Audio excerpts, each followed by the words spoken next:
Alrighty. Last meetup of the year.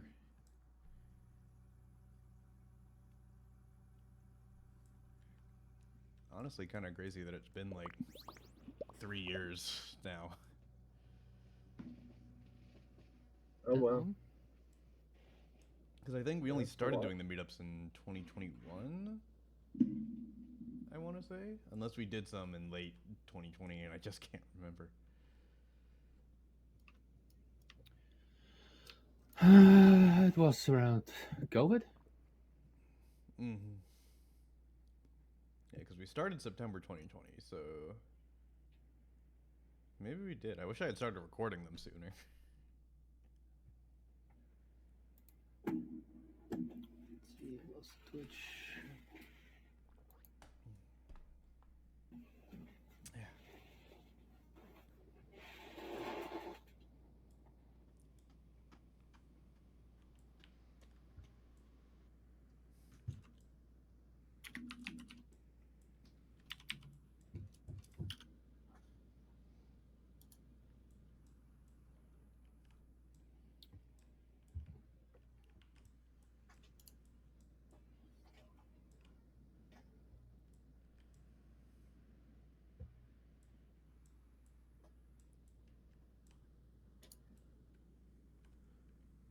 Oh, and Ruben, whenever you're ready, I figured we would, if you have like a screen share, I figured we'll just throw it up against the wall over here near the Christmas tree.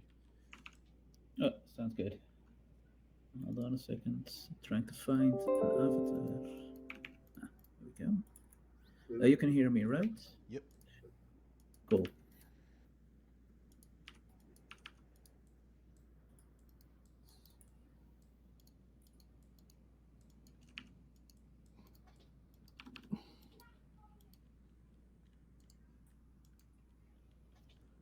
Did I get stuck on geometry?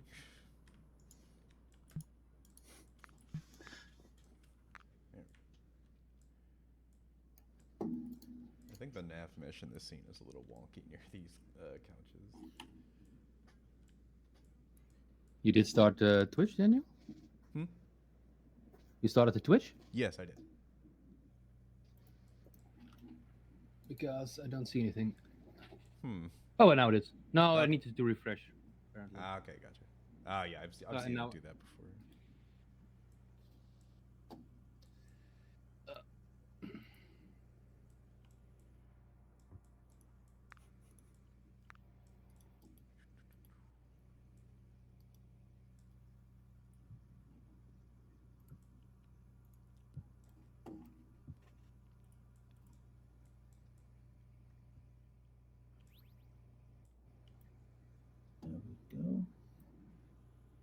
There we go. You want it on the wall here? Yeah, yeah. Let's see. I don't think we have the snap part, so here I'll just kind of make it big.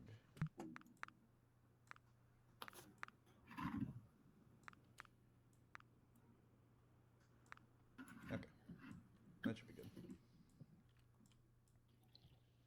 Okay. Can we all see the screen share on the wall? Yep.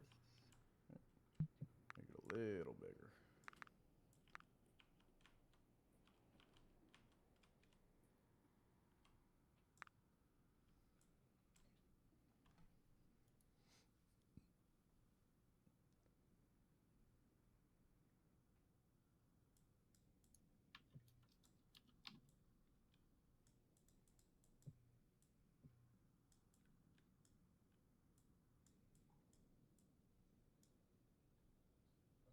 Alright, I see a couple people joining, so we'll give it one more minute, and then I guess you can start when ready.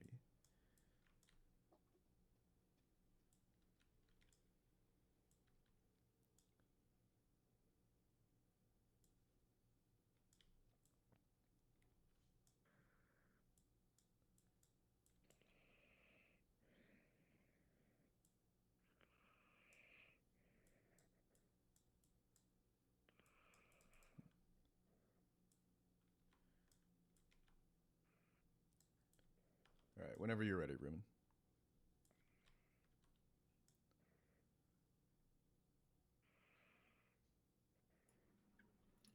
All right, so final test. Everyone can hear me, right? Yep. Yeah. Cool. All right, so good morning, afternoon, evening, everyone. When I heard, I'd like to use this opportunity just to give a very short talk about a project that I just started thinking around with earlier this month.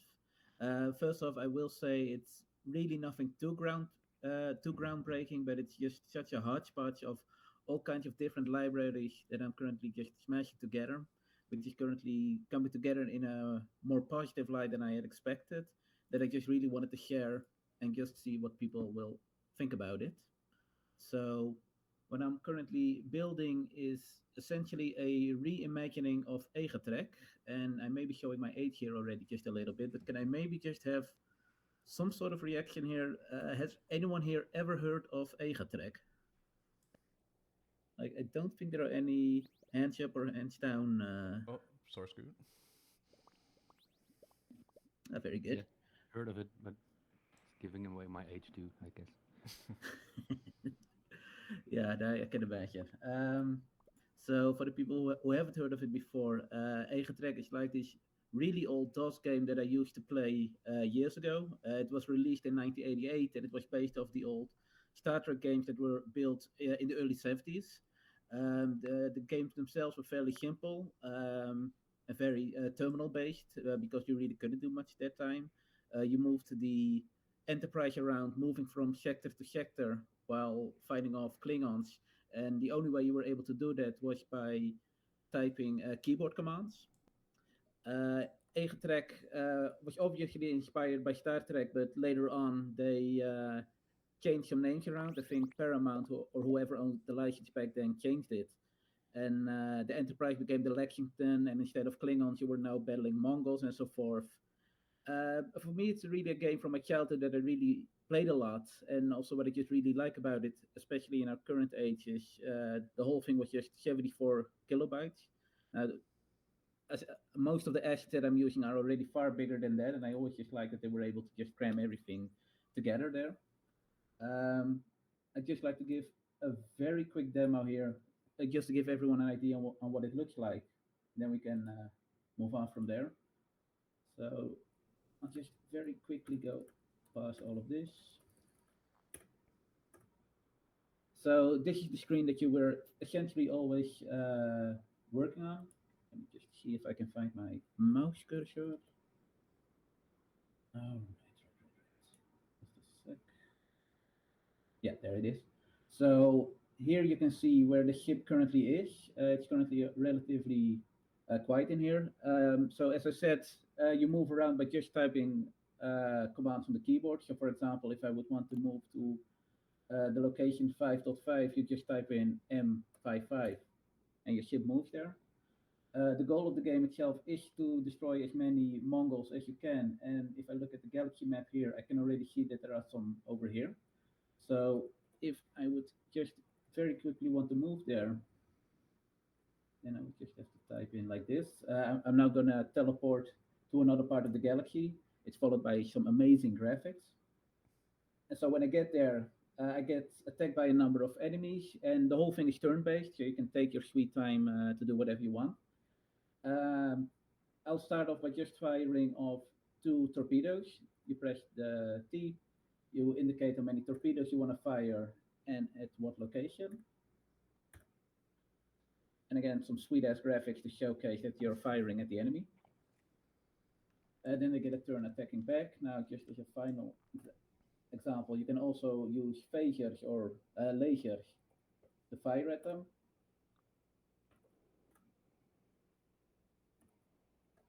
And this way you just go gallivanting around the galaxy, defeating any Mongols that you can find. And again, I have some really fond memories of this game, and I really just wanted to see if there was a way that I could rebuild it in VR. And to be honest, I already got much farther with that than I expected. This is like a really early alpha build, so I'm just trying to get the whole thing up and running. So you click on the map to decide where you want to go. There are a couple buttons to indicate to give commands. If you click on the galaxy map, you teleport to a different part of the galaxy, and you can just tell it that you want to fire torpedoes. You click on the map where you want to fire them, and yeah, basically the whole game plays in exactly the manner as how it already worked in DOS, but this time just in VR.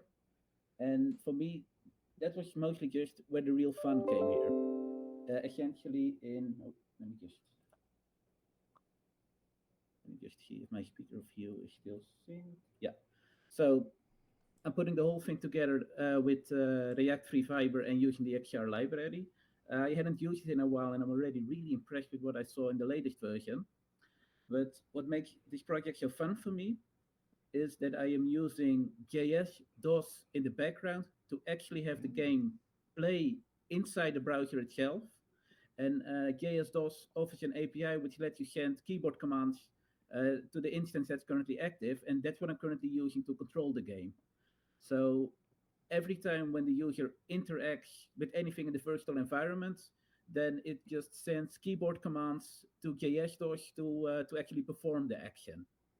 And then by examining what is happening on the canvas, I'm able to transmit back to the virtual reality environment to what is currently happening. Like, has the user finished traveling, or is he still firing torpedoes and that sort of thing? Fully agreed. I'm gonna get into all of that. Because yeah, again, this is some of the stuff that I really like. One of the main things that I'm currently using is Hustand for the state management. So whenever the user fires off a command, it fires off an action within the Hustand store, which will update its internal state to indicate what is currently happening. But then it also sends commands to the DOS environment. So um, so yeah, in this particular example, if the user indicates that he wants to move to sector 2-6 and he presses the select button, then via JS-DOS, it sends the command and then presses enter. As for how I'm showing all the different parts of the game inside the virtual environment, that's all just done via it's fairly simple. I just split up the canvas into multiple parts and then I just project them onto planes inside the virtual environment, which looks like this. Again, it's simple, but I really just like seeing it again like this. But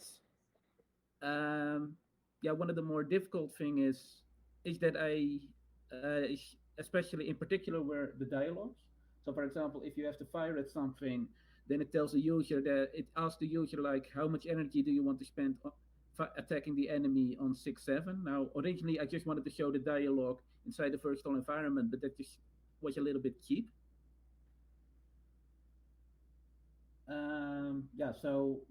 So I would currently work is that if the dialogue is showing that you want to fire at 6-7, then in the virtual environment, then you just get to see this. It's asking you that, hey, you're targeting the enemy at 6 or 7. How much laser strength do you want to use on it? And so I needed to be able to extract the information from this model to have it show up in the virtual environment. And how I did that was a library that I came across called Tesseract.js, which is honestly just a wonderful library. You can just send an image to it or a canvas, and then it will extract the text from that. So for this example, I wait until Tesseract sees this window containing a line that starts with amount to fire at, and from this line, then I can extract what the coordinates are from the currently selected enemy. Then I will update the state accordingly. And then that way I can show it inside the virtual environment. And that quite honestly is in a nutshell how most of the game is working in the background now. It can see, for example, when it has finished, when it has targeted the last enemy, because then you get a line that says press enter to continue. So when Tesseract sees that line, then I know that, okay, the user is able to play again. I send an enter command to the JS-DOS instance, and then they can continue again. If you're traveling to another part of the galaxy, then I just wait until there is no more animation inside the viewer, and then I again just know that the user can fire off commands again. It's basically just imagining what's happening on the canvas, and it's something that honestly I thought would have been a bigger challenge or just not possible at all. But it's all fairly simple, and most surprisingly, it works really fast in the Quest browser as well. I noticed that, for example, Tesseract can check what is happening inside that model window like 15 times per second. So the whole thing feels very fluid. To start rounding off a little bit, I just also wanted to very quickly highlight on why I want to do it. Well, again, the main thing is see if I can. I've had this in the back of my mind to see if I can resurrect an old game by just looking at what's happening on the canvas, and again, it's working. What I personally also really like as a developer is that the focus for me is more on building an experience and not having to focus so much on the gameplay. Most of the times when I build little projects, I also have to focus on building a game that's fun, challenging, um, and not too difficult to play. And honestly, I'm just an amateur game developer at best. So what I like about this is that I already have a complete game like Egetrek, and I just have to focus on making it work. And of course, at the same time, you always get with personal projects, I get to learn all kinds of new tricks. This is the first time that I came across React UX, and I'm already completely sold on it. Building user interfaces is never going to be the same for me, but also working with stuff like Tesseract, yeah, it's, for me, I always just enjoy playing around with this sort of thing. If I were to finish this, I'm hoping just to be able to that players can play it on the easiest difficulty. I've already been able to finish 2 games, so I already got that covered. I'm mostly hoping just to get a good looking environment in there, like really just get a Star Trek bridge in there. But I'm hoping to maybe see if it could mostly consist of the colors that EGA supports, which I think were like 16 colors, and just building a proper interface about it. Um, if I am daydreaming a little bit ahead, I would love to have support for more difficulties. Then you get additional features like being able to land on planets using secret weapons. There are all types of different encounters you can have, but I really don't want to focus. I just want to focus on having a full game first. I'd love to be able to enhance the graphics a little bit more, like analyzing the sector map to see what is actually around you, and then allowing the user to actually see the environments when they look outside the window of just having instead of just having it projected on a screen. And I really would love, and honestly, that's just a mad pipe dream that I can't see happening. But honestly, multiplayer I think would just be insanely fun to implement. Like one player being the captain, one player doing the navigation, and the third one firing the weapons. Essentially, what I want is to Mm. rebuild Star Trek Bridge Crew in WebXR, and I'll be honest, I don't think I'll ever get close to pulling that off. But honestly, in this industry, I really don't think it never hurts to dream. And honestly, that's just in a nutshell what I wanted to share. Thanks for letting me do this. It's just been a fun project for me. I'm really excited how far I've been able to get it, and just wanted to share what I'm working on. Awesome.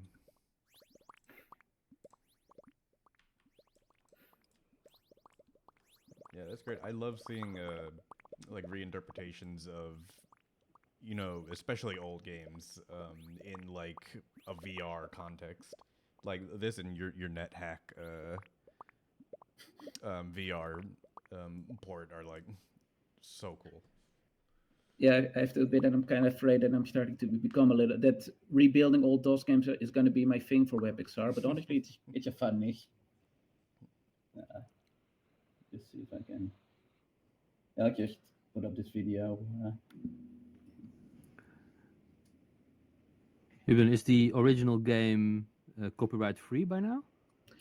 I'm kind of hoping it's abandonware, but at the point where I'm currently, I was able to track down where the developer is these days. So I think he's doing all sorts of stuff with flight simulation, although more as an enthusiast. I do intend to send him a message and ask him on whether he thinks this is actually cool, or if he would rather prefer that I would just keep it as a personal project. Well, and I believe that's based on an older Unix game, which plays essentially the same. So he would have a copyright on his code, of course, but the gameplay, I don't think he would have a copyright on. Yeah, but I would still basically be using his game in the background, and I really don't want to rebuild the game all over again. I actually like being able to cheat and just having his original game running in the background. So it's a Hmm. little bit iffy, but honestly, it's also just out of respect to him. He built a game that I really liked, so I also just think I should send him a message, see what he thinks. I'm sure he'd think it's cool. Honestly, those are kind of my expectations slash hopes as well. But yeah, also your point about Bridge Command, yeah, that is one niche that I haven't been able to experience, but it feels like such a slam dunk for VR in terms of like strategy games. Like everyone playing a different role, you mean? Yeah, because I've done a not the specific Star Trek like Bridge Command thing, but I have done like in sort of in person kind of version of that, and I remember it being really fun. But I just haven't had an opportunity to do something like that in a while.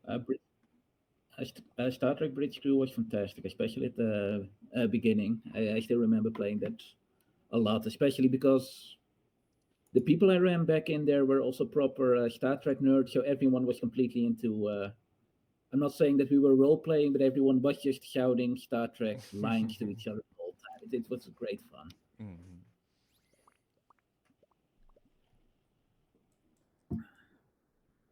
So yeah, if there's nothing more, I'll leave it at that.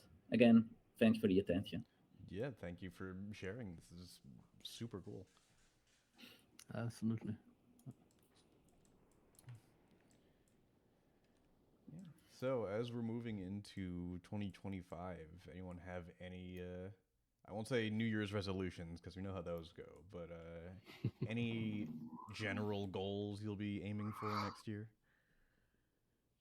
Well, I think next year is likely the year that behavior graphs make a splash because the two implementations I know of are close to being merged into the master branch of their respective projects. So they will become available, and once people can take their um, toys with them from one virtual world to another, I think we'll see an explosion of creativity.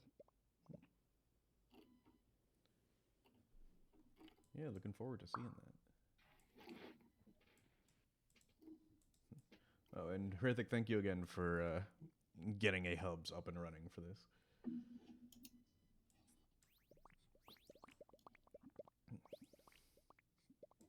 I'd still like to debug my deployment at some point and figure out what happened because it worked for the like meetup previous to this, and then as soon as I renewed the certs, like everything was gone, and I have no idea what happened. It feels like it did like a fresh like deployment of the cluster because I also remember you mentioning having to manually promote me to admin in the database, and I think I had to do something similar when I first set it up. So you pretty much lost all your content that was in it.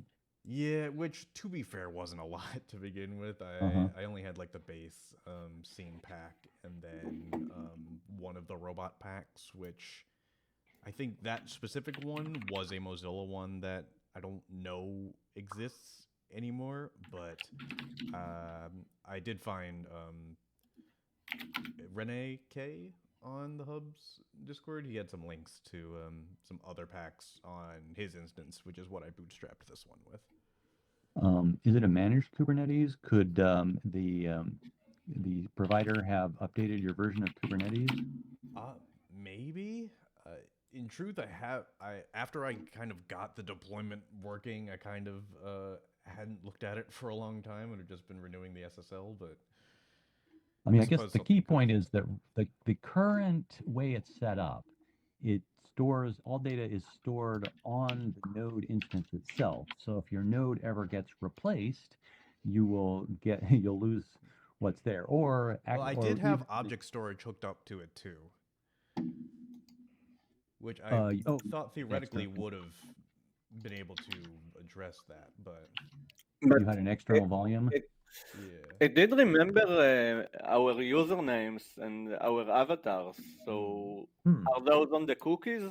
that might be cookies, yeah. Yeah, it's stored in the local storage, all of your avatar preferences and name. So anyway, I have a pull request to help that, for at least for new installations. And I have a blog post on one of the reasons that happens.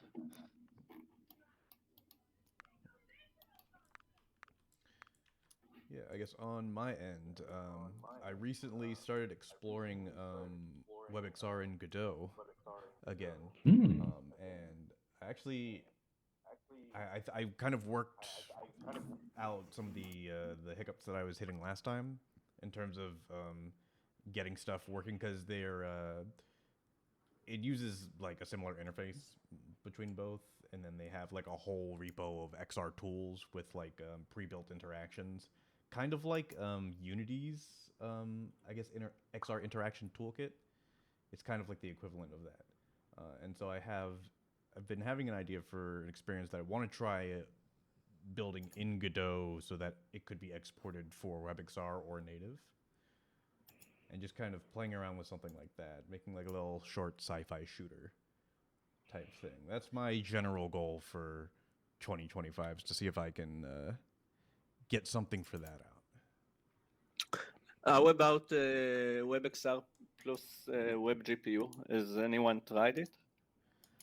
Don't believe it's available to try unless you're on like latest trunk Chromium. I saw that they have like a flag now in the dev versions. Yeah. Brendan of did. Chromium. I think the first thing that he did was get like the flag sorted out for like the web GPU feature, and then I know he's been working on like he's able to push pixels to headset now. I just don't know what the ergonomics of actually creating the session look like at the moment. He might have an example work in progress somewhere that'll eventually be on WebXR samples. Hey, Yasko.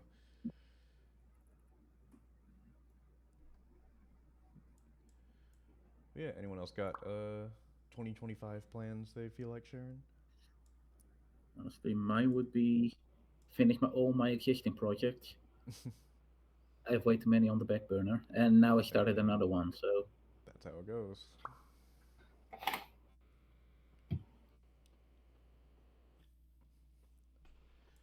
It's kind of funny. I remember distinctly at the beginning of 2024, I was like, I'm going to finish stuff this year. And I finished one thing from a couple years before. So, that's not a good foresight for me, but I can see it happening as well. Is anyone entering the XR Design Challenge? XR Design Challenge. It's the one sponsored by Meta and a couple other companies.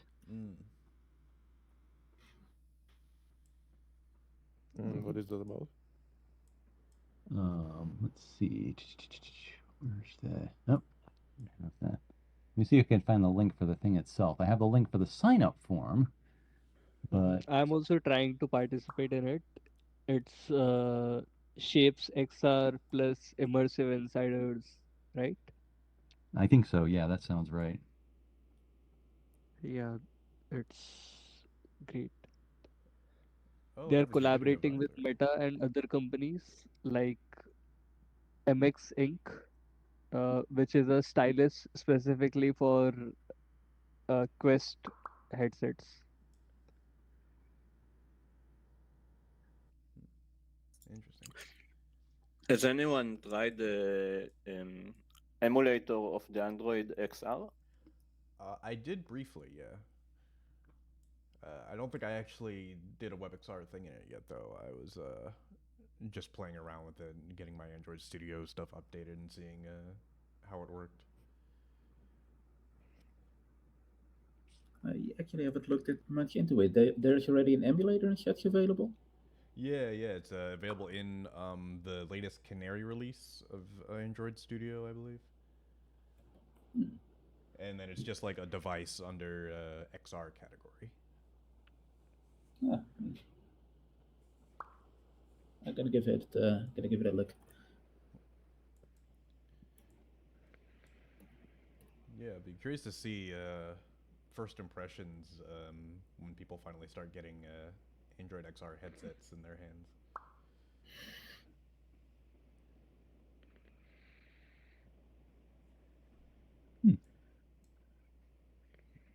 It'll be interesting to see if Android XR has a slightly different take on the user input issue, because it's well, I mean, we all know how the hands are great for doing other things, but not for precise work. So right now you have sort of an awkward switch from one to the other.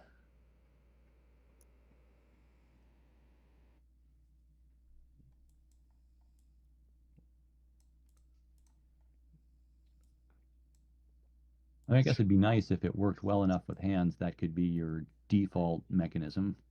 With a Quest, I prefer not to try and navigate the user interface with my hands.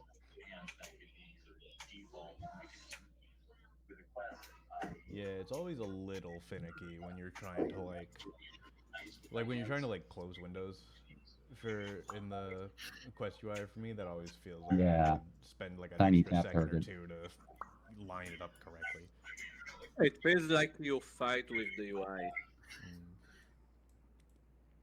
I'm actually sort of happy to hear that. I always thought that the lights in my room were like too dim or something. So, but it's your own thing then that the hands controls aren't entirely there yet. I think the latest update was supposed to help a bit with stability, but I haven't, I guess, fully evaluated that yet.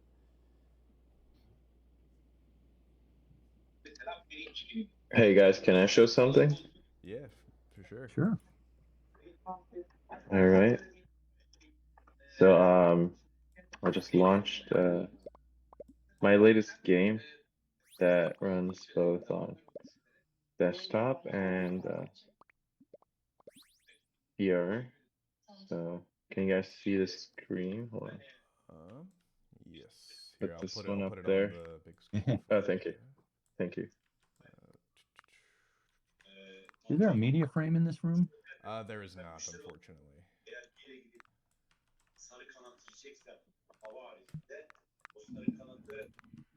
All right, there we go.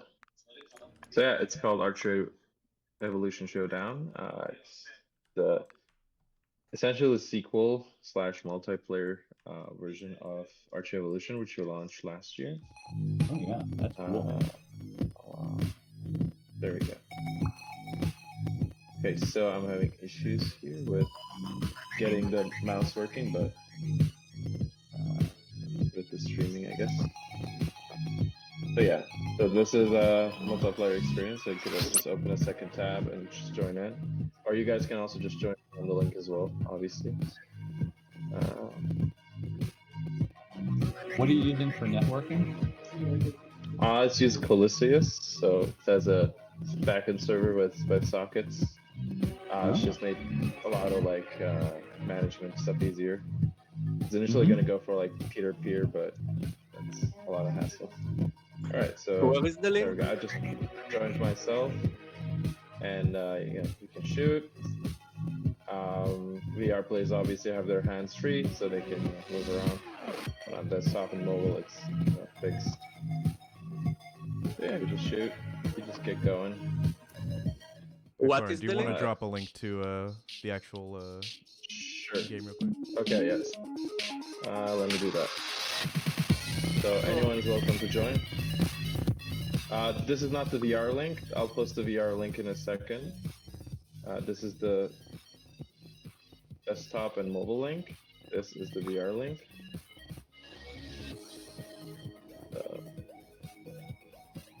Anyone wants to come in? There we go. Hello. If we enter with the mobile desktop link, we will play against people in VR. Yes. So every version has the same backend at the moment, which I want intend to keep it like this. I just want to get like true crossplay in. That's why it took so long. Like the VR version was done way longer, and then I was like, hey, I could add desktop and mobile support, and now it's possible to play on all of them. But every feature now takes like twice as long, essentially, because I have to build interfaces for everything.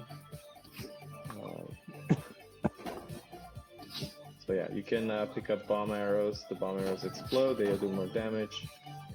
You can also shoot them on your feet and then get a rocket jump or a bomb jump. Oh, that's great. And then yeah, just building out features here. And headshots do like 2 damage. Body shots do like, oh god.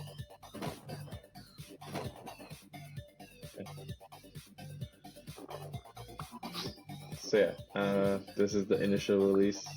Just happy to get it out at this point, and hoping to like build out more features like experience system, you know, proper account system where people can essentially continue their progress across devices. You know, more platforms ideally, because I also have APKs for the game as well that I could just publish, and there's still a lot to do in that front. The game mode is obviously going to be more complex than this. This is a bit too simple at this moment, but yeah. Just happy to have like the game running on everything at the moment there. Hopefully when it gets better, I'll also try to put it on the new tab page if I can. Not new tab page, sorry, on the store. To launch it as a full PWA. And I'm also missing like voice chat in the game. And if you press H, you can also see your score, by the way.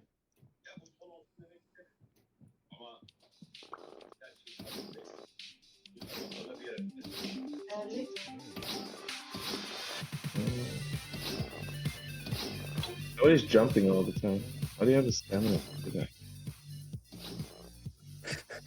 It's a strange experience to both see the game from the chat here and be playing in the game in another screen. You're screen peeking it essentially. Looking into my position, that's not good. Okay, at 5 kills, the game ends, so one person is about to win. Oh,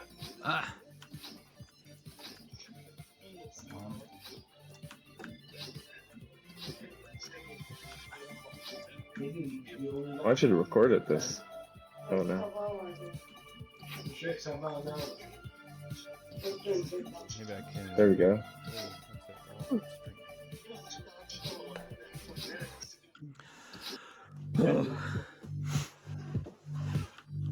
I got the last guy, still someone's kill. Now I got the crown. Oh, very nice. You're second place. Oh, sweet. Yeah, so this game uses Wonderland. You can see your score on the screen here. Game uses Wonderland engine. Source code thankfully built this awesome UI framework that I could use. And so Is there a way to set the nickname? Not at this moment, but it will use the username you have on like the platform, so that's the intent. On the website, obviously, when I have the account system, you will be able to create like your own username, unique username, and then have that, you know, be usable across. Oh, you can do it. Got it.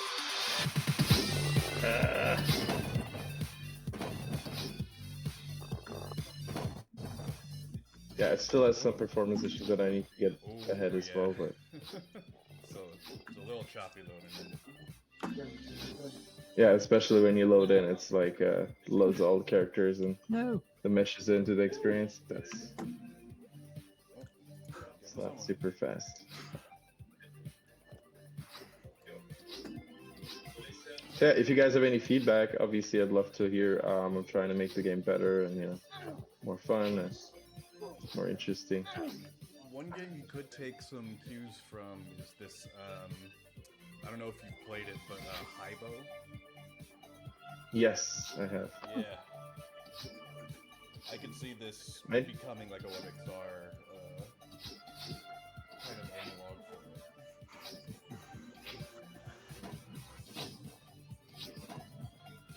Yeah, we did take some cues at the beginning of the design phase on. Oh. Yeah, because I think like the thing that really makes like bow-centric combat good is verticality. Yeah. Yeah, that's what also I was thinking that's missing from the experience. Definitely verticality for sure. I'll make a note of that. The level design is definitely not final. It's very lacking in some areas. It's too big of it as well. Sorry? Being able to duck because You can press C. Press C to duck. Because you can't fire on automatic. So when you punch a shot, natural to fire, you lose shot, hide behind something while you knock another arrow. Yeah, C is you can use C for ducking, but yeah. Is there a VR equivalent, or do you just have to duck in real life? In VR you can duck as well, and you can also obviously duck in real life. Definitely check it out on VR, guys. It's on HeyVR. You can play the game, and I'd love to get some feedback on it. It's very early still. It's just out. I really want to get voice chat in sometime soon. Just trying to get a voice chat server working for it. That's been a bit of a challenge, and yeah, just making gameplay more fun. That's one of my highest priorities right now. But seeing so many people play, it is interesting. I think I'm gonna just throw up OBS and record a bit. And kill my frame rate completely. Lauren, is that you with the crown on your avatar? Yes, I'm the one that won. Is the crown normal size? Because there's a bug with where the crown is just like 5 meters big. No, it looks okay. Okay.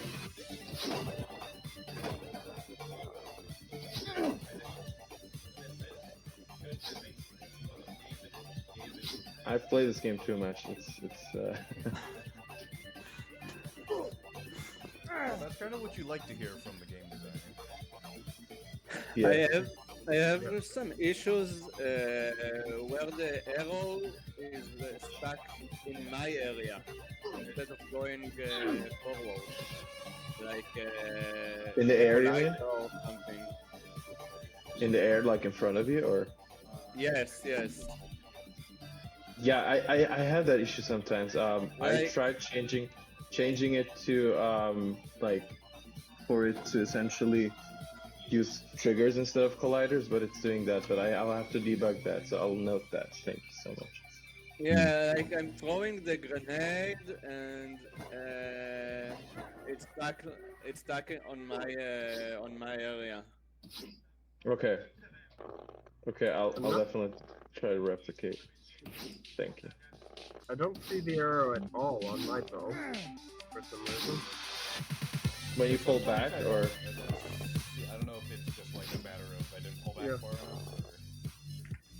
Or... It might be the pooling has some issue actually. I've never tested the game with so many people.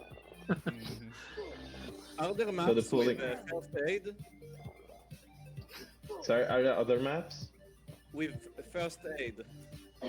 Oh yeah, first aid. That's definitely something I'm thinking about adding. So I'll put that on the list.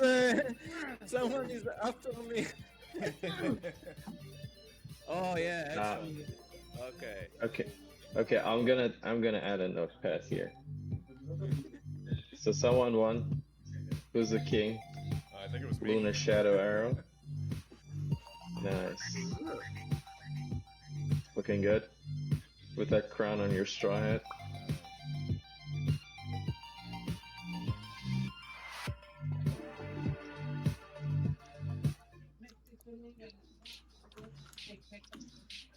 I haven't played Apex Construct. I remember it being like one of the games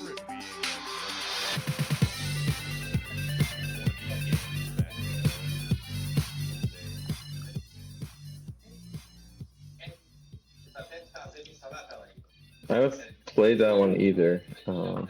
Is it Similar or?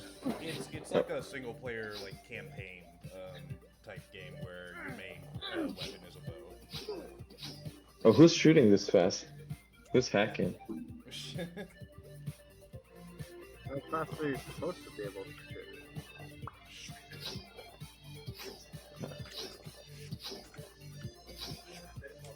Okay. So what I was mainly aiming for is like so when you move in the game, obviously the aiming becomes more difficult. You have a higher a bigger spread. So the spread increases obviously the risk of missing your shot. So you have to stand still, which increases the probability of getting shot. So you have that like small risk reward mechanism there. Ooh, That you can obviously help with hiding. But I'm trying to get that mechanic to be like, more fine-tuned and, more interesting. But, as it's an initial release, it's not like super apparent and super nice to get there. Someone else mentioned if you haven't played In Depth, that's another good VR archery game. Yeah, definitely. That's a great one. For sure. Yeah, that was one of the like first few VR games Let me- I think I remember playing.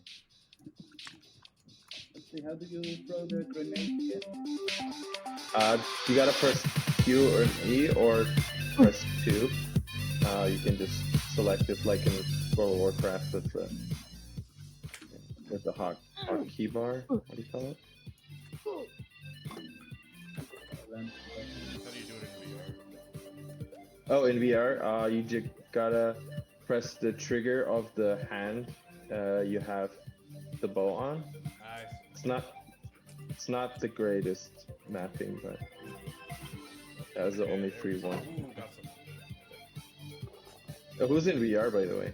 Playing it. I'm in VR right now. I'm running the stream camera on Oh, sweet. Okay. What device are you on? Wait, what? How did you do that? I don't know. Oh, maybe the bomb. Maybe a bomb. Oh, maybe I jumped on the bomb. Maybe. Because you can also like just use your own bomb. Try holding the bomb for 4 seconds and it'll explode. It's and like yeah. rocket jump. Yeah. Yeah, exactly. You can also get to like high places with it as well. So if you hold it up and then you time it right, you can like get up pretty high. It's Oh, no, it's no, hard. don't kill It's me. hard to aim. Like. Oh, I got first. Oh, nice. Oh, you're nice. Congrats.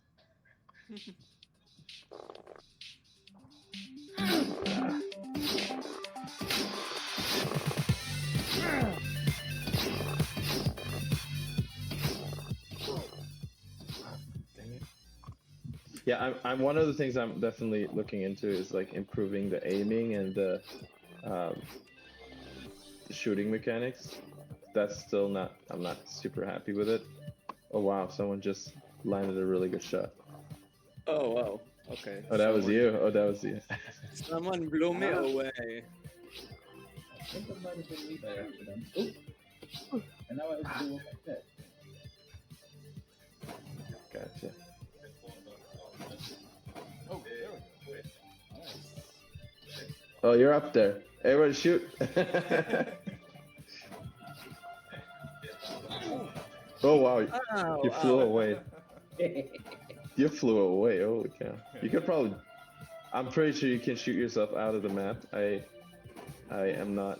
I have not trusted it. Let me test that. Yeah, let's check colliders. Yeah, bully me with setting up the colliders too naively. Definitely something I should look into. Okay, I couldn't get over that level. Okay, better. So they're not totally.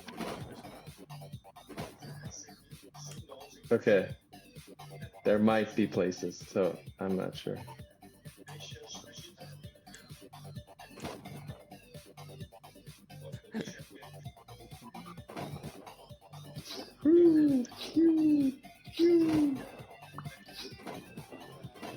Oh wow.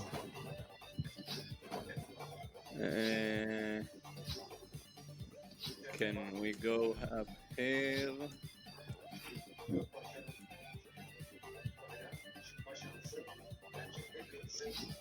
Oh, I gotta plug my laptop in. Hold on.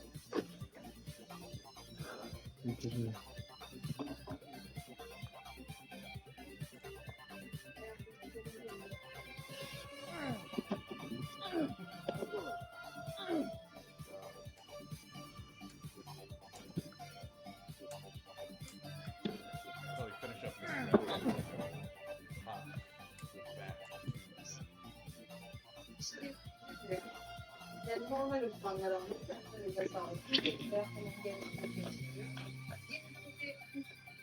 Hop back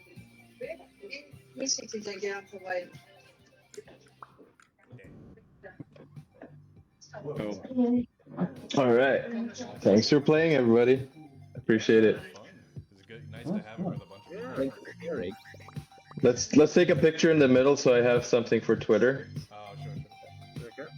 Which Just way do we face? get in there. Look at me. I'm up here. Can you get in the middle? Thank you.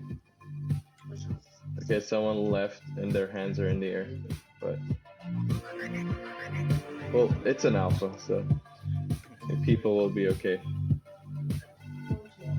All right, here's the screenshot. All right, where do I post? There we go.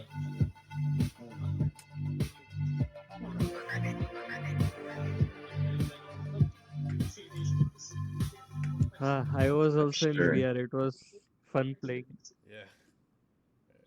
Hopping out. I Thanks think for I playing. enjoyed. You must have had some lag. It's because the game is that was fun. the servers are in the United States, so it might have been laggy. Yeah, no, that was fun though. Nice. Great fun. Unfortunately, I had to Thanks. play with a trackball, so accuracy wasn't the great best, but fun experience.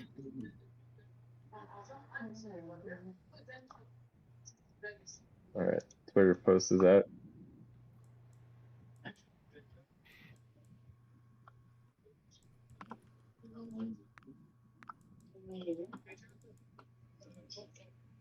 So yeah, this is my current project, so I'm hoping to get the game into a full state in a couple of months, where I have the systems in place that make it have some more long-term retention. Hopefully, I can publish the APK, have a stable,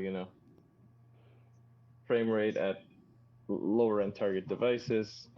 That's not the case right now. I'm having some issues with old phones and Quest 2 and stuff, and hoping to get that sorted out as soon as possible, and then have a game that I can be happy to promote and help push. So if anyone wants to help out, feel free to join the Discord server.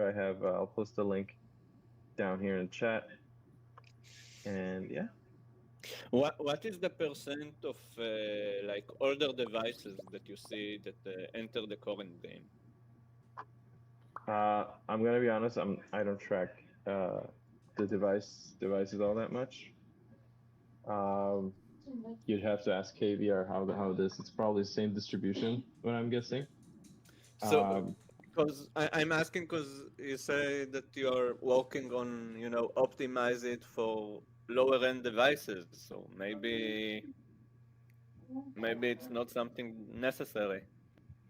I just had couple people tested on Quest 2 that said the frame rate was bad. I think I would still get away with it if I set the target to 60 frames on Quest 2 instead of 72, which is the default, because that's the minimum on the Quest 3, which is the device I'm targeting. Have you thought about trying to do space warp for it?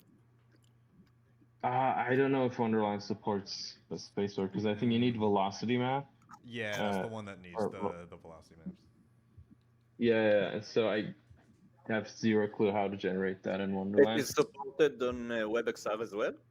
Yeah, it's supported for WebXR. It's just hardly anyone has it implemented. Uh-huh. I think I'd love to Babylon have has a that. built-in one. Play Canvas might, and there's a But work in progress PR for Godot. I think like for this case it won't matter as much because since the game is multi-platform, I have to optimize it in ways that works for flat devices as well as VR devices. There's stuff that I'm doing that is just for flat devices that might help, but I'll have to dig into optimization a bit more to do that. Until now, it was more features and getting the server running in the United States, getting domains, all that stuff sorted. So game has had to wait for like 2 weeks for me to get all the logistical stuff sorted out. Like this music, for example, is also quite new. I had like the Dune track running for the game for like the longest time, and then until like 2 weeks ago, I was like, oh, okay, I can't release it with the Dune track because I'll just get sued by the people, by Hans Zimmer, who composed the soundtracks. So I had to, make sure I had a nice song to play the game. So the composer's quite nice. So I'm really happy with the results right now. Yeah, no, it sounds good. Yeah. Any questions, guys, on the game? No questions, but thank you for sharing. It was fun to play a little deathmatch. Very. What are you using for the multiplayer? What service? So I'm using self-hosted Coliseus instance. Have you heard about that? Yeah, I've heard it. But I've read some docs on it. Never tried to use it. It's pretty straightforward. It gives you out of the box like most stuff you would need for multiplayer, like matchmaking.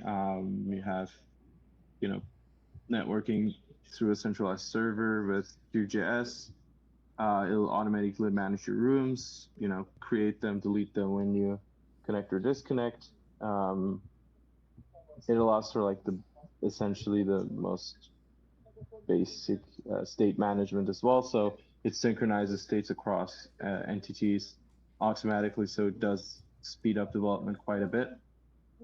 You do get a little bit of a performance loss, obviously, because it's all done through TCP through the centralized server.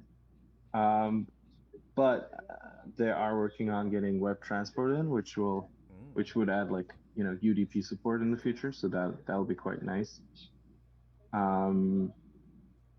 So I'm hoping that's going to come in one day. But one of the things that I'm currently stressed about is the voice chat stuff. So I hope that's going to be, I can like get something on a separate server that works well with the backend. I can just get going easily. But I've been looking into like Agora. Yeah, I was gonna say Agora. Yeah, I texted them. They didn't reply because you need like some sort of a salesperson to allow you to use the spatial voice chat. It's not super easy, so I gotta figure that out. If you have a bit of time, we have an entry for Coliseus on the A-Frame wiki, but it's mostly question marks. Okay. I'd be down to write up anything. Would you mind sharing the link? Yeah. For sure. There we go. Yeah, I've also done a little bit of A-Frame Coliseus in the past, so I could also maybe take a look at that. Yeah, I mean, if there's anything specifically to know about Coliseus and A-Frame, that would be useful, because up till now, we haven't had anyone who had any real experience with it. I haven't heard anyone build anything with Coliseus and A-Frame so far. Mm-hmm. I don't know if you remember, Florian, but way back, Robot Rally days, the very first prototype of that was actually A-Frame Coliseus. Yeah. Oh no, that was A-Frame Coliseus. I thought it was only very beginning Wonderland. Before we moved to Wonderland. I did a prototype A-Frame. Okay, so you're actually the A-Frame Coliseus OG. I guess so. Yeah, I don't know of any other examples of it out in the wild. Yeah, I think that's pretty good. Then you should put the do the A-Frame weekend. Yeah, maybe I'll take a look today. Yeah. Anyway, yeah, it uses TypeScript and or JavaScript. It has Unity components, as far as I know. There's all kinds of ways to use it. It's really nice to integrate into like your Express setup as well. Definitely if you know, trying to get something running quickly, definitely recommend it. There's annoyances with like you know, getting it up and running and all the networking setup sometimes, but mostly once you get it going, it's smooth sailing usually. Like it doesn't cause too many issues. You are using the open source, the free version, or the Colisys cloud? Yeah, I'm using the free version, self-hosted. Just generally try to keep things self-hosted. My preference for backend, especially since I can then, you know, go in and then check out what's wrong, fix it, and just iterate faster if I know like what my server's doing. Mm-hmm. And I can just scale it up as well on like cost-wise. I feel like it's a better deal to just self-host because then you can just up the server instance's RAM and CPU if I need to, and transfer it to different ones on Hetzner. It's pretty straightforward for that. But definitely, like, I think Colisys Arena looks really cool as well.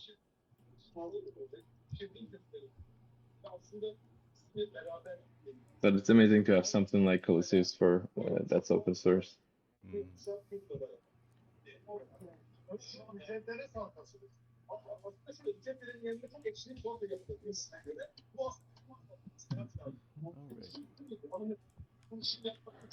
Alright.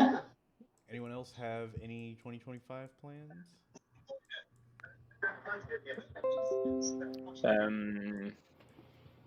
I hope to have more time to work on WebXR export. I didn't have much time this year. I started to play with Unity Web and multiplayer. So now, after I used their VR template, the VR multiplayer template, I'm now trying to add support for coherence IO to the multiplayer. Coherence is another option of multiplayer in Unity, and I like them more because they have like easier APIs stuff to use rather than Unity's netcode for game objects. You said this is coherence.io? Yeah, coherence.io, and it's easier to host room on their server than if I'm using netcode for game objects of Unity. I need to self-host the instances, and it's not something that I want to take care of. And in coherence, I have the option of them hosting it. Yeah,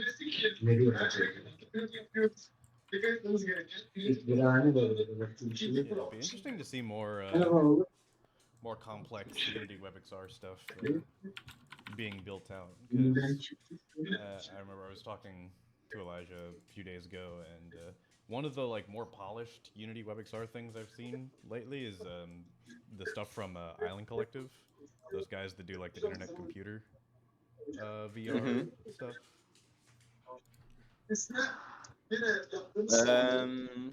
I saw that there are some stuff on Hey VR, which using Unity as well. Yeah, I've seen a couple of games also doing Unity export there. Sadly, I'm not keeping track on that, and people don't come with to me with, "Hey, we made something in Unity. Want to see?" Because I'll be happy to see WebXR with Unity. Yeah, it could be neat to It's have also like a featured projects in like the README or something, just to for people to see like, oh, people are making stuff with this. that's a good idea. Yeah. Hey, Florian, your background's getting a little hot. Sorry? My mic? Oh, I'm sorry. I'll Yeah. mute myself. Thank you. Oh, hey, Nori. Hello. We've been going around the room, but any plans for 2025? I'd like to continue the update of my storage space game. And I have a new game that I'm planning for a long time, but I haven't figured out how to create all the assets.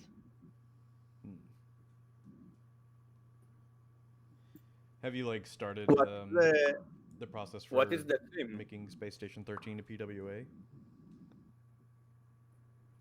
Sorry? Or Oh, yes, yes, it is running as a PWA, but it's not in the store yet. But it technically it's working as a PWA. Have you like already submitted it, or is the waiting on something on Metaside, or? Yeah, I'm talking with Meta about it.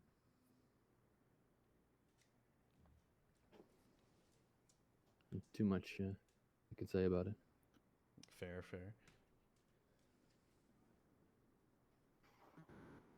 But yeah, it's something that game. I've been trying to get it published as an APK since forever. They started talking about it, I think a year and a half ago, and it's my test game to get something published. So, but I recently gave it an update to latest versions and upgraded the whole UI to the Wonderland React UI thing. So that's way better now. Yeah, I'm still a bit confused on how progressive web apps work on the Quest. If I just understand correctly, you just create an APK, right? It's basically a bit like, God, what was it called? Yeah. You used to be able to have these. It's like a web view on Android or iOS. Yeah, but it's an extra way. So technically, a PWA, except for the pinning, already works on Quest. You have a lot of benefits from creating for adding a service worker, for example, to your project. You can make your game run offline within a browser already on the Quest. Yeah. And you can do so. You can preload assets of your game using the service worker and all those kinds of things. You can also use on desktop to improve performance and loading times of your games. They also work on the Quest. But what this is about is taking that APK or that PWA and wrapping it and publishing it to a store. And that piece, and that's something that could be done on Android for a while, that could be done on Windows. And because it's leveraging, it is going through some process and you get access to some native stuff on that platform. And that's where the nice things come in, where you can try and monetize your games, hopefully. I think that will be the main thing you can do first before it's possible through the web. Technically, but well, the monetization APIs, I know there are two. One is not related to a store. It's related to a browser, web payments API. Mm-hmm. And there's another one, I don't remember the name, and this is the API that Meta implemented or working on. It's like the digital goods With API or something, I Yes. think. Yes. yeah, and it's connecting SKUs from the device store, the OS store, in our case Meta, the Horizon store, to the web, and then and for those cases they need the APK. But if you don't need it, it's said that they don't allow to install PWAs.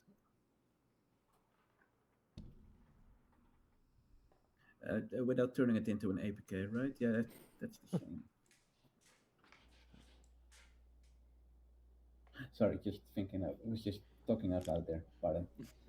Yeah. Meanwhile, Picos lets you install PWAs for like over a year now. You could install PWAs on HoloLens 2 in the Yep. past when we had WebXR there. Now, now there's nothing. But it worked. Yeah.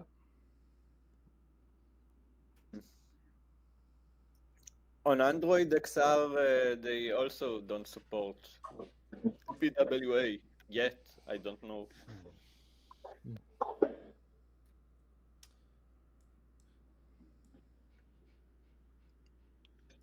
Do you think that like PWA is something important enough? Like I don't have Or I What don't part? have like The pinning, the installing, or just having the PWA? the install part, the web workers. It's awesome. I'm using it and it's great for cache. Mostly if you're using stuff like Unity, which require lots of downloads, so it Mm-hmm. helps. But the install part.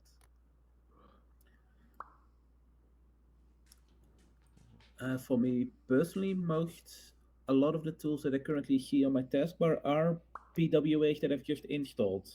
For me, I'm a really big fan of PWAs. If any web app that I use a lot offers it, then I always just install it. I just like having a separate browser for them. And I was kind of hoping that MetaQuest was going to offer a same thing, but if I understand the whole APK thing, then it's just going to work a bit differently. But yeah, I really like it. yeah, I mean, calling this is different than PWAs how they work usually on mobile. It's essentially the funnel to put a web app onto the store. Um, Hmm. that's the main part. I wouldn't say it's like a full-fledged thing. Just the part that lets you push out an APK to the store and then get your app monetizable on the native store, which is, has its benefits, but also drawbacks because you're essentially competing with Beat Saber with a WebXR app. So there's that.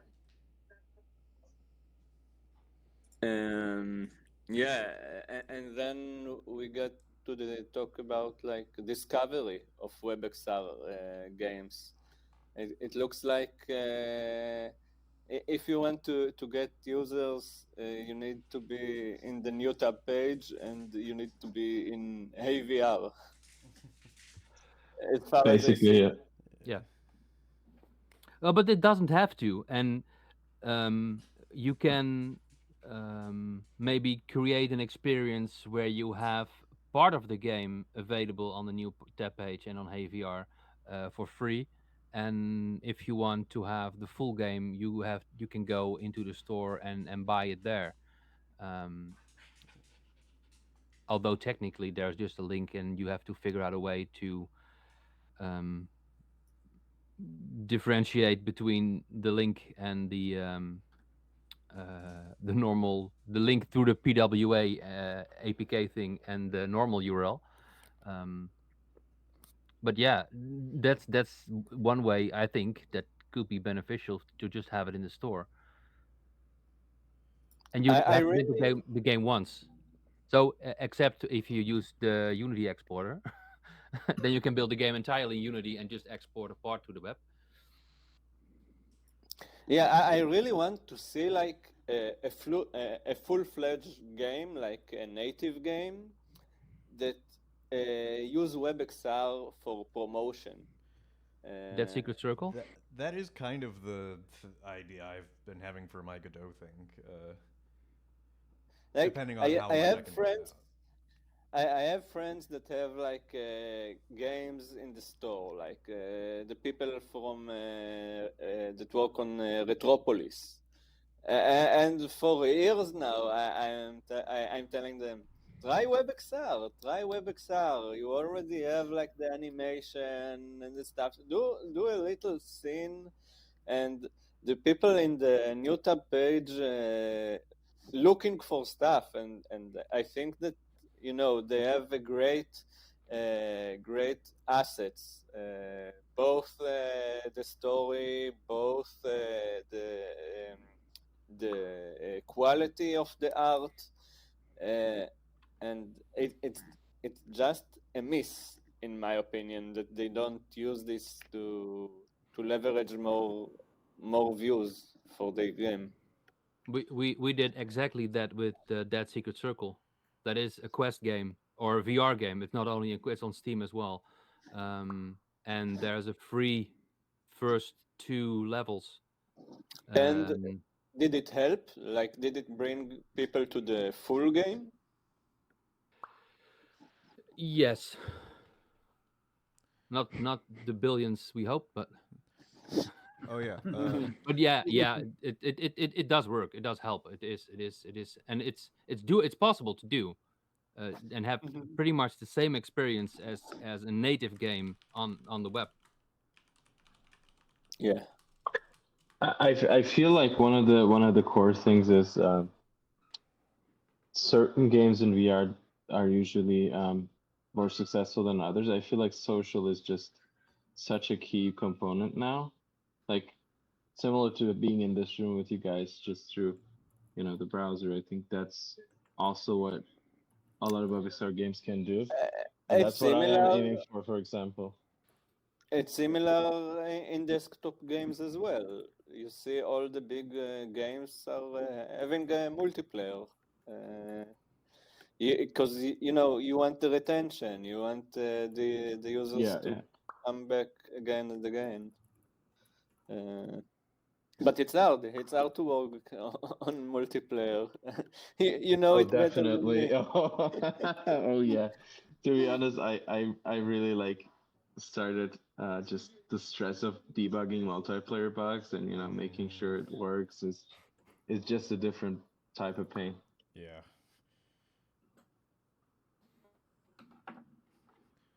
You should have seen me when I was setting up the voice chat server by hand for Robot Rally. That was just a crazy amount of yelling into my microphone and waiting until everything sounded correctly. Yeah, it's just pain. It's like you realize also, like, for example, the bomb arrows, right? It's just that was so painful to get working properly, and even now there's still issues. But when you think about like sending arrows through the network, it's not just like how do you send it? Like what happens when someone pulls an arrow? You can see it, but the bomb arrows explode after 4 seconds, right? So you have 4 seconds that you need to count down through the network. So how does that work? Like who's the authority on saying when the explosion will happen? Like there's a lot of like synchronicity issues that you get into when building a multiplayer experience that you just don't have in a single player game.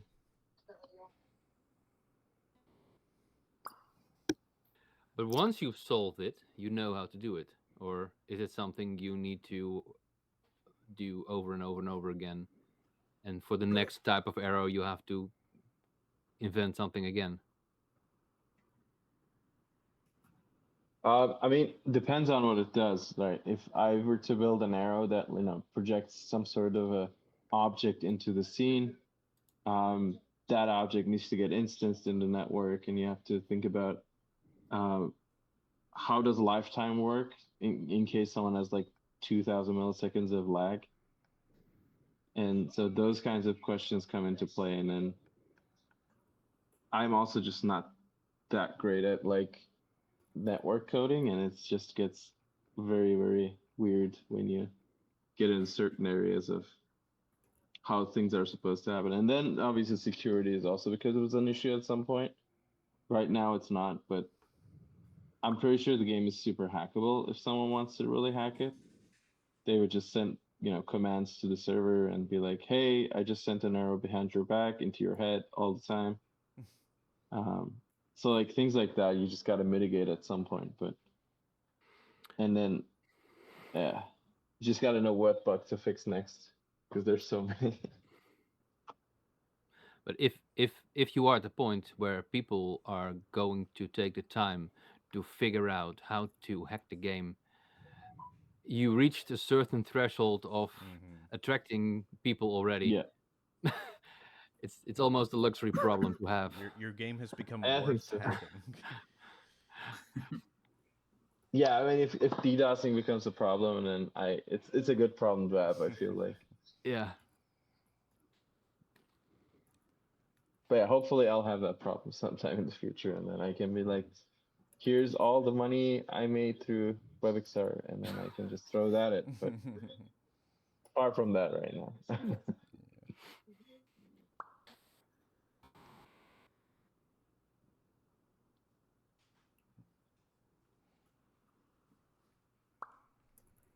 What's this relay stuff, by the way? Oh yeah. I mean, So it's something that we at Zesty we've been workshopping for a little bit. We were originally going to launch with the Volume guys, but they ended up having some issues and aren't really available for it. But the idea is basically just being able to spin up like a federated kind of index of WebXR apps where any app that wants to be indexed just adds like a script that sends over information about it to the relay, and then it like becomes listed on the relay. And the idea would be that there would be links within an experience like see more apps, click this, and then it takes you to the relay, and then you can see anything that relay is that has cataloged, and relays will federate with each other to get like new apps from other ones. That's the basic idea. Unfortunately, we only have the one active one running at the moment, and we also can't get some stuff from HeyVR just because of like iframe setups and whatnot. Okay. And then there's also another effort in this kind of vein, a little different to the WebGamer interface that I've seen, where it's kind of like a TikTok feed style thing. So you like show it and it picks like a random WebXR game with like some custom recorded footage that the person did. And then you can be like scrolling through apps and then jump into one, which I think is pretty cool. But it looks like they're doing it completely by hand, which recording 50 gameplay videos just to start out is some dedication. Oh yeah, I'm also like thinking about how I'm gonna do the initial social media push for the game when I get there. But right now I'm just trying to get out features, trying to get it out at all.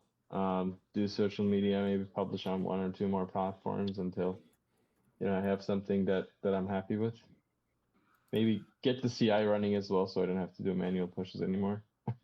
I think that games that have like if you have like a special character in your game or distinctive objects, maybe people from this community can collaborate, like having an avatar from one game, switching with another. Like if in my game I have an avatar, maybe the player can use it in your game or something like that. We might be able to think about like collaboration between the games. I think it's a good idea. But the avatar stuff, I thought about this because I talked to other platforms that have like VRM like characters with their own stylings and stuff. And what I realized is there's the constraint of standardization and as well as like the size of avatars and hitboxes that kind of become an issue after when you open up to like a certain um, freedom of having an avatar. Like VRM avatars can be anything essentially, right?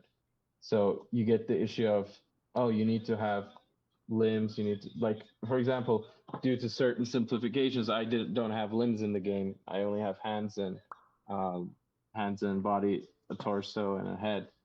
But if I added, full body avatars, I'd need IK, and then I need to make sure that looks good because I don't have an animation system in place. That needs to look good. So there's issues that I think I would need to adapt the game, but that sounds like a good idea still. So maybe you are right, but maybe not avatars. We might be able. Maybe we can like open a room on the Discord for like collaboration. I don't know if there's such a room, and then we can like think about objects, textures, stuff that we can share with one another and cross promote. Definitely. I think also building experiences based on like maps based on experiences that people love. I think just generally brings the WebXR experience to the community together. And I believe like a lot of players also play like all the WebXR games on the new tab page. And I think they would appreciate just to see, your experience being represented in another one. That's actually a really good idea.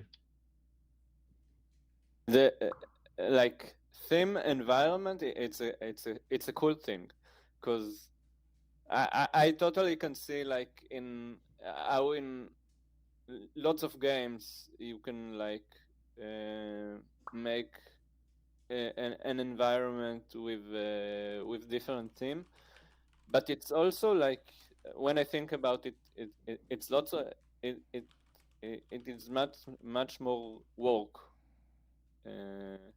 like to make like a new level. So yeah. Yeah, definitely. The I think especially also just timed collaborations and stuff. I think that's a really good way to push stuff as well. You have like seasonal stuff. You may have like events that are going on throughout multiple experiences that bring people together. Like Christmas, That's for cool. example, is a good example That's for cool. that, right? Yeah.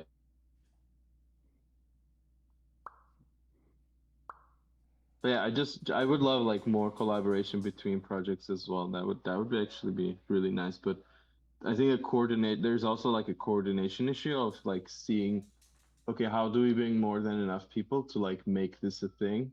And how can we get, the new tab page maybe to collaborate on this as well?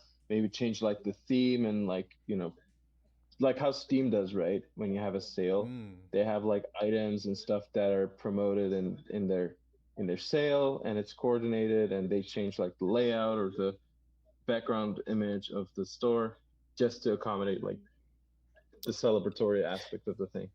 Yeah. The thing is that I'm trying to think of stuff that will make us less dependent on the new tab page.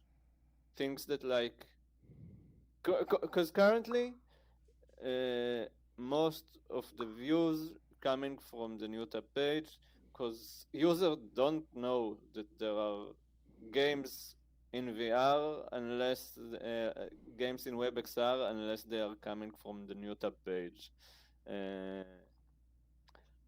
Yeah, maybe like the old. It's something that comes from time to time. The old like web rings. Yeah. But maybe like if a site like Road to VR or Upload VR, maybe if they had their own like list of WebXR games, it could have like a competition with the new tab page. But the thing I'm thinking about is like how does discovery of content on VR work usually, and it's for web games it's only through the new tab page because there is essentially just one browser that has market share because it's pre-installed and all that, and there's also the store. So the store is becoming open now, and I think that's a secondary avenue, and that requires like classic marketing as well because you need to then compete against other new experiences. The the Just new as tab much. page, the new tab page, as I understand it, um, in the past, the experience there were random, but as I understand, they want it now to be like rated. They are looking on how many people click on one experience and they promote it to the top, and then it becomes a game like in the stores. So I don't see much difference in that aspect now. But the thing I'm a bit struggling with the whole store and the new tab page is a normal user that doesn't have to do anything with WebXR, that doesn't have to do any, that doesn't do anything with development of games, or just wants to play a game. And the only thing that player would do is open the store and look there on the device if there's something in the game. Maybe get a recommendation from a friend or someone else, but I don't think they would even read websites that show stuff about games. They just want to play a game, I Yeah, think. Yeah, And they and would never open a browser. I think the best way to promote the WebXR games is to have the new tab page in the store app. I think that users do open the browser, but only if they actually look on what they have in the new tab page, they understand that there are games there. Uh, um, but because as I know, the browser is one of the more used applications in the Quest. Oh yeah, virtual like check-ins. what does that mean? Like what type of game currency is there incentives to open the website? Yeah, like kind of Uh, gotcha system is like you open it every day and then you'll get like a little bit of oh, right, something just for right, like right, right. logging in and doing your dailies or whatever. Yeah, every social mobile app essentially at this point. Uh, Well, it's the meta. the thing is, so the way I don't know if I can say this. Is this public information? I Hmm. think so because I had that at MetaConnect. So the way the current PWA system works is it only caches what you want it to cache. So essentially, what you can do is you can have your app on the website. So if you deploy the app on your website and if you link the PWA to it, you just have to maintain one version. It could be the same version that is on the store and on the website. Hmm. So you don't really need to do like this resubmission or anything. It'll automatically update for the users. Yeah, this is the advantage of PWA and using web in general. Yeah, exactly. Well, yeah, and store presence. That's the benefit you get, because then people search the store. Someone that doesn't look for games in the browser, that doesn't know about the browser because they want to play a game and don't need to check their email, they can find your game. Technically, find your game in the And store, And and uh, then and a so big way to promote to users is still social media. And I think like if you have a store entry and you can connect that to social media, I think that's still a valuable way to promote your experience. I'm not sure. As like friends of mine, they had like a big promotion with Meta for a free experience. They got less downloads than my game on the new tab page. So, being in the store, there are lots of experiences in the store. So, I don't know how much it will help with exposure. I mean, the thing is, I still see, when you open the Quest now, you see like all these low effort Gorilla Tag clones and other games that people just put on App Lab because you could just put stuff on App Lab essentially without any curation. Those are now displayed randomly there, and they still get like up to 50, 60 ratings, which indicates like there is users coming into them. The issue then becomes, I think, to retain those users and to give them something and keep them coming back, right? And I think that's where a lot of experiences don't have any retention mechanics that essentially allow that to happen. True. And I think that's something that all of us have to like think about. Why should people come and play again besides like nostalgia, or maybe they like the experience, which is already a retention mechanic, but like there's experiences that do way more than just give them good gameplay to do that. Yeah, like meta mechanics on mobile games. Yeah, things like that. Yeah, people do enjoy progressions gotchas, definitely, and I think that's one of the things that no WebXR experience so far, I think, has built out on a big scale to give people like a progression system where they are, coming back in addition to good gameplay. Because like content is limited, and then I think when content is limited, it gets consumed and then it's finished. What these live service games usually do is they bring in new stuff, they bring in fresh things, in addition to a social graph that people can link into. Yes.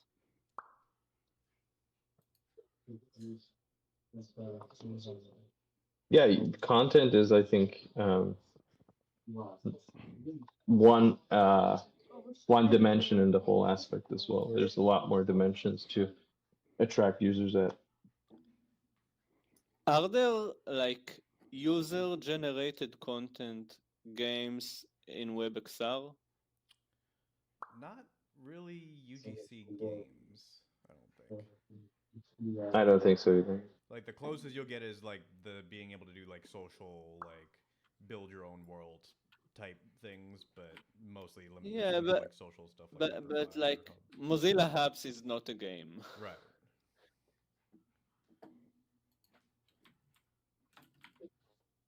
Also, I feel like you should have, Oh, you yeah, I know, guess a Moonrider is platform for technically UGC, Oh yeah, that's true. even if the users weren't originally intending to have it consumed with WebXR. But I think that if like a game with levels will share um, editor in VR, like an option to create levels for the game in VR, and the fact that it's a web game, so you can have like a specific sub URL for your level, and you can share it with friends. It's something that like, hey, I made a level to this game that I like, and I can share it with a friend. I think, and in web, it's much more easier because like you share a URL with a friend. I think this is something that can work well. Technically, Yeah, sorry. sorry, God. Oh, yeah. Technically, that could work, but if I have a game on my Quest which is fun, and it's everybody that played it loved it, and they can share what they are doing in that game, and other people to attract other people. They would share that on whatever social media network, but that content is not consumed on the device. So you need to then still figure out a way to have people come from the desktop to your device again, or Yeah. the game has to work on a mobile device and on um, desktop too, Yes. which can be done. But That's my angle essentially as well. Is to use the same account between devices so that people can, you know, have the experience wherever they go, wherever they are, and keep their progress across any avenue they have. So try to scale that into just more than just a VR game, but an experience that people can take anywhere they go. But VR brings so much more to a game than just desktop. I think can For bring sure. more. For So sure. if you have a game that can be played in the same game that can be played in VR on desktop and on mobile, I think you need to degrade the VR experience to make it work on desktop and mobile. Yes, you can also have Maybe an alternative approach as well, where you have a different experience on different devices. But yeah, there's a degradation for sure. I definitely agree. like there's puzzling places, okay? You can play puzzle games on a desktop screen. It was in the past. There are lots of flash puzzle games that no longer work, but, but they still found a way how to make a puzzle in VR exciting, and the, and I think that you can you can build the puzzles from puzzling places uh, on desktop as well. I don't think that they made it work. I don't think they have like a puzzling places version for desktop, but it's something that you can build. So a puzzling places experience in WebXR that works like both on VR and on the mobile or desktop, where you can like you are on VR and you can play with a friend in another place, build together a puzzle. And maybe and maybe make your own puzzle and share with other friends. It's an experience that can promote itself, in my opinion.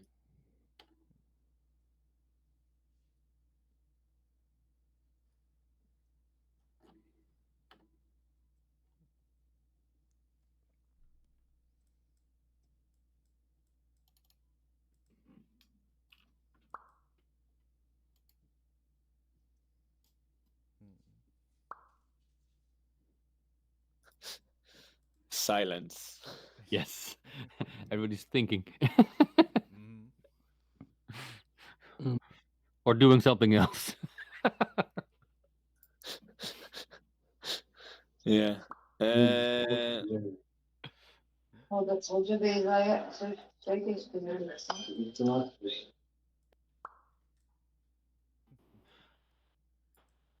right. Well, we are starting to come up on 2 hours, so Yeah. might be good to wind down, let people enjoy, get the pre-holiday things sorted out. Yeah, everyone, wish you guys a happy holidays and a happy new year. Happy holidays. Yes, You too. Happy holidays. Yeah, Happy New likewise. Year. Yeah, thanks. You too. Happy holidays, guys. Yay, happy holidays. Good night. Yeah. Good night, Good everyone. Good night. Stay safe. See ya. And talk to you in the new year. Yep. See you in 2025. See you in 2025. Bye. Bye. Bye bye.